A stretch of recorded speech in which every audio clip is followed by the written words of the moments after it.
Oh no, not again. Give up, Roger. Chinese chess is totally new to me. Come on, guys. I really want to visit the Beijing Central Axis.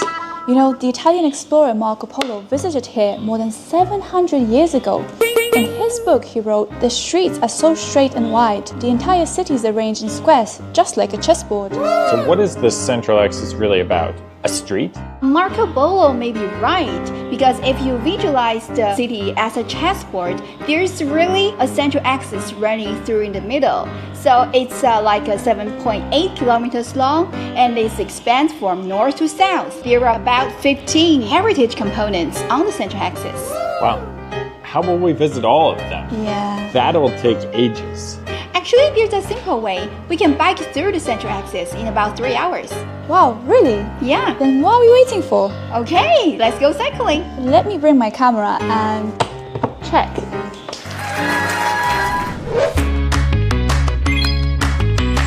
Oh, hello everyone. I'm David. I will be your tour guide today. So I'm going to show you around the central axis of Beijing on this cycling tour. It's about 24 kilometers long, a little bit too long, but don't be worried. We have this special e-bike. When you pedal, it gives you assistance from the electricity. Would you please go and take a peek your backs? Are you guys ready to go? Yes. Let's go. Let's go.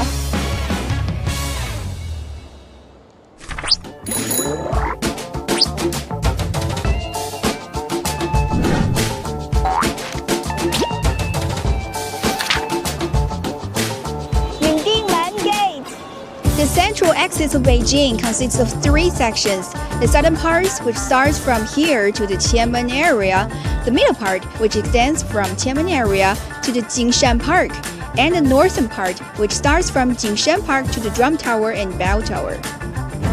Look, so grand.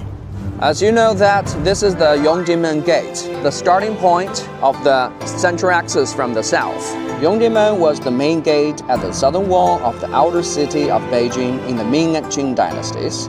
It is located at the southern end of the central axis of Beijing, and it served as the main passageway for entering and exiting the city from the south.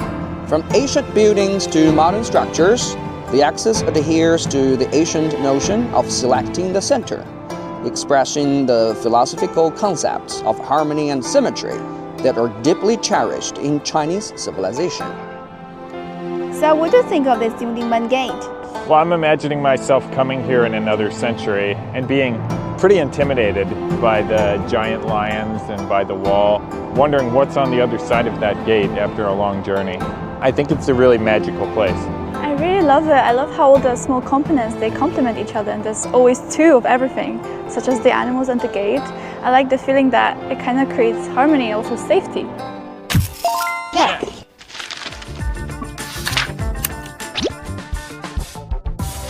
Okay, now we are heading to the first World Cultural Heritage along the central axis.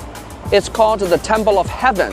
It was constructed by Emperor Yongle in the Ming Dynasty, and the Temple of Heaven has the same age as the Forbidden City. It is said that the emperors of the Ming and Qing dynasties used to visit the temple to worship and offer sacrifices to the heaven, pray for favorable weather and bountiful harvest, right? Yes, correct. This is 神乐署, the Divine Music Administration, the administrative institution in charge of the teaching and training of imperial ceremonial and ritual music. "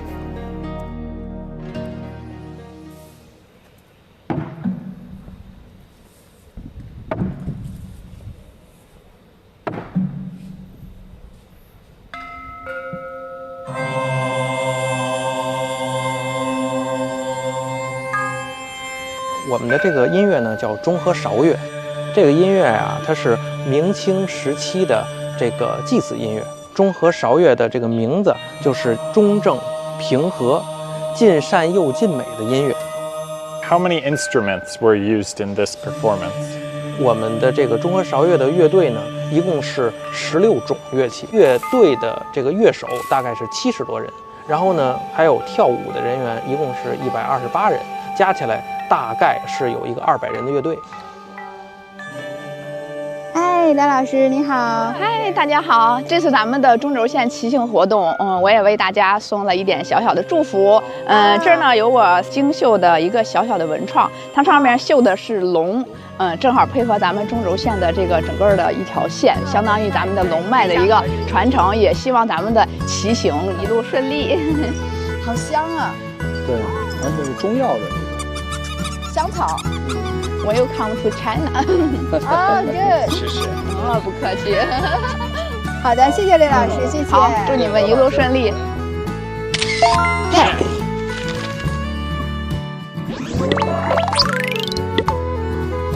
Okay, now we will have a 20 minutes non-stop cycling to the northeastern corner of the Forbidden City.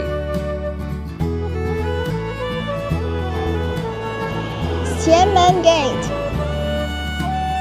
We will pass by the Chang'an Avenue and the Tiananmen Square. You see the red wall? It's so pretty. Now, as we ride along the central axis, we can see clearly why it is dubbed the spine of the city's culture. Yes, I can see the concept of the spine because so many royal palaces, gardens, and temples are built along it. Yes, so many ancient buildings. It's an oasis in a modern, bustling city. You can see how Beijing looked hundreds of years ago. Also, it represents the historic and symbolic aspects of Beijing's cultural heritage, serving as a prominent pathway that connects the city's past and present. It's a testament to the city's ability to preserve and promote its rich cultural heritage. Now we are heading to the Jingshan Park. Everybody, continue our journey on the bike through the central axis.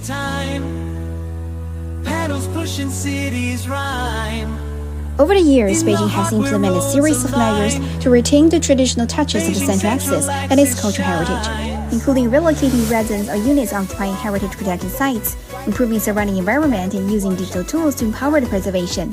Jingshan is the highest point accessible on the central axis. Everything is sort of in one line, so you can almost see it all at once from this perspective especially. And that makes you feel really like you are in the middle of something really important and historical. Right in the center. It feels like the layout was planned, like it was planned to be the capital. Everything's symmetrical and just right. Where history's rivers flow, palaces and temples. Check. Echoes of the past so clear.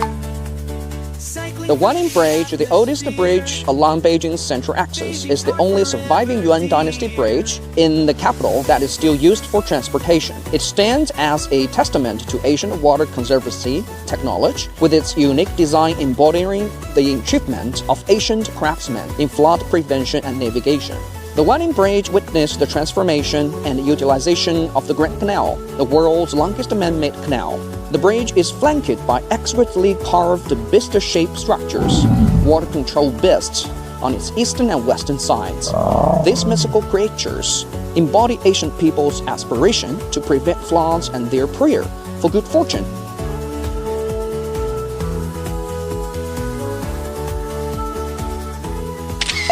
Check.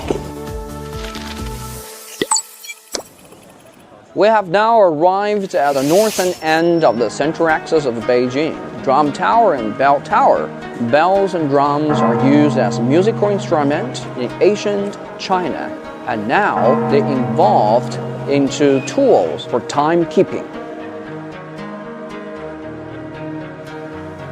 今天来讲北京中轴线，实际上是讲这样的一个完整的建筑形态，包括了故宫，包括了天坛，它背后的这个城市规划思想背后的哲学思想的表达，就是历史是一个连续的线，而这个线它体现了我们在这样的一个遗产当中的这种空间的形态，这种建筑形态，所证明了它的规划思想的延续性，由此而说明我们的文明是延续的。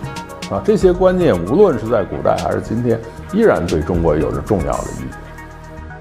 I can't believe we have finished our tour of the Central Axis just in a few hours. Yeah, and we got to see so much history. Yes, you know, Beijing has become the city with the most world heritage in the world.